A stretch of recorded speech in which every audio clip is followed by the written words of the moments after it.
Sean, let's go ahead. Let's move on to the National Football League, and we'll look at the playoff picture as we head into week number 16. Um, and if you think this picture looks a lot like it did last week, it's because it does. The only thing that changed was the Chicago Bears are now your 2 seed. The Packers are now flip. Now your 7 seed with the Packers losing, the Bears winning. And we'll talk in the power rankings a little bit about maybe specific teams and what we saw. But I guess my question, we'll start on the NFC side as we're looking at this right now. With the way that the Niners are kind of struggling. I mean, hell, the Buccaneers struggling a lot. The Buccaneers are hot garbage. Seattle didn't look impressive against Grandpa Pip. I mean, the picture is kind of getting clearer, and I feel like it's Rams, maybe the NFC North winner, and maybe the Eagles are kind of, maybe, I get they were playing the Raiders, so maybe you need a little bit more proof in the pudding in terms of how their turnaround's going. But it's I feel like the NFC picture is almost like a 1 or 2 or at 3 at most team. Yeah, I mean, the one reason I think the Eagles belong in there is because when you get into the playoffs, I get it's a high scoring league, and a lot of times talent can fix that. I mean, these guys, when the game is important, can step up. But what you can't do is learn how to play defense on the fly. And the fact that Fangio's got that machine rolling as well as it is, despite losing a safety and despite the changes that are happening in the front, guys getting hurt, guys changing in, practice guys getting called up, it's been pretty impressive. And Raiders are not – did you see the statistic from that game this weekend that the Eagles' backups on the one drive that they led down the field had more yards on their drive than the Raiders had in the entire game? Jeez.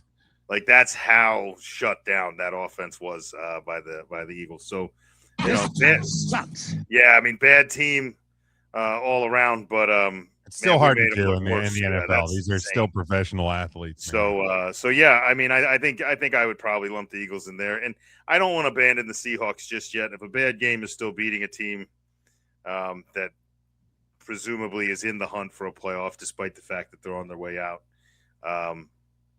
I mean, you don't got much else in the NFC, I don't think. So I still think the Seahawks are pretty strong there. But, man, those Buccaneers. Yeah, Seattle's probably – I mean, the Seattle's maybe they're their own second tier by themselves maybe. I'm not sure. But over the last couple of weeks, I mean, yeah, you've had big wins against Atlanta and Minnesota. You had a tight win against the Titans.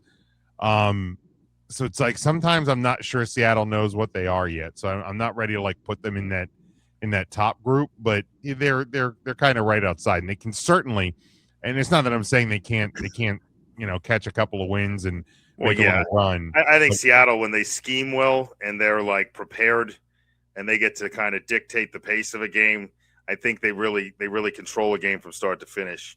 But when they get kind of caught in a game where they're having to kind of react on the fly and maybe throw the ball more than they want to, I think it gets a little dicey. So if you're Seattle, I think the big thing is you want to be as prepared as possible and make sure that defense is schemed up. And if they are, I think they can beat just about anybody in this field. Yeah, for sure. And then looking over in the AFC side against Denver, they just keep winning now.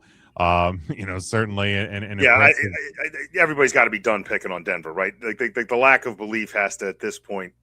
You would think, but I mean, I get it's not by a ton of points, but I mean, they're beating literally everyone that's in front of them. So go get them, I guess. I think I saw a stat, and I this is why people need to keep buying merchandise and things like that from us, so we can pay a statistician to look these things up.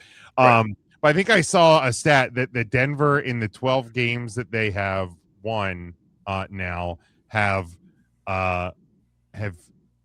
trailed by less combined than the 2 games that they lost by. So, like, even at times if they're losing, they're in close games, they find ways to win. That's what winning teams do. Like, I remember the time we used to praise, like, the Patriots teams for kind of gritting out wins like that, and now people are just making fun of Denver, which is just wild. Looking at the matchups, the same as they were last week, but like all of a sudden, like for as bad as the AFC has been throughout this season, I feel like this conference is a lot harder to predict all of a sudden, because we saw the Patriots, they were running away with that game against the Bills and then just stopped. The Bills come back. Like they feel like they might be a little bit more alive. The Texans are alive. Jacksonville looks as complete as they maybe ever have. That trade for Jacoby Myers may be one of the best in-season deals we've seen in the NFL in a long time. The Chargers, similar to Denver, just keep finding ways to win. It doesn't have to be pretty. It doesn't have to be by a lot of points. What matters most is what the score is at the end. The only team that kind of feels like one of these things is not like the other is the Pittsburgh Steelers, who are just kind of winning because the other teams in division aren't. Yeah, and I think saying that the Texans are very much alive is a bit of an understatement. At a game behind the Jacksonville Jaguars, that defense is disgusting. Yeah, they had a very slow start to the year, rocky start. They played without their starting quarterback for I think 3 games. They won at least 2 of those 3, if not all 3, and have still somehow put up a plus 95 point differential, which is not like top 5 in the league, but it's way better than most teams. And it's because that defense just doesn't let anybody in. But they are starting to rip through some teams, and a little more on them later as well. But yeah, the Steelers are as much a product as of the teams around them. With the Ravens struggling for as long as they did, and I know they weren't playing them. There was no need for urgency from the Steelers because you didn't have Joe Burrow, you didn't have a healthy Lamar Jackson, and the Ravens were struggling, so you could just kind of pilfer around like Mike Tomlin does. And now they have and they have 2 tough games in their last 3 to hold off the North. The third of which is a rivalry game in Cleveland, so maybe a little harder than it looks on paper. But I don't know. I mean, it would take a lot for them to finish under 500 like I predicted, but I think it takes a lot less to lose that division because I don't think the Ravens are going to go away here. Yeah, games against Detroit, Cleveland, and then Baltimore. The Ravens have games against the Patriots, the Packers, and the Steelers. So not easy for either. Probably a little easier for the Steelers. But I mean, if I had more faith in a team, and I know we always do like to play, who do you trust? Who do you trust? I like the Ravens more because I feel like they are better. Again, I feel like the Steelers are here because the rest of the division. Well, yeah, I mean the Ravens definitely have when you break down both sides of the ball, more talent, I would say. Yeah, like you have bigger names, you have bigger contracts, you have there's just more there at all the positions. Do they have someone better than Metcalf? Probably not. But when you put everyone else that is in the Ravens receiver room and you factor in tight ends, then I would say the passing game's much better there as well. Yeah. So again, we'll take a peek back here at the playoff picture next week, but that's where we'll put the book on that because it didn't really change a whole lot.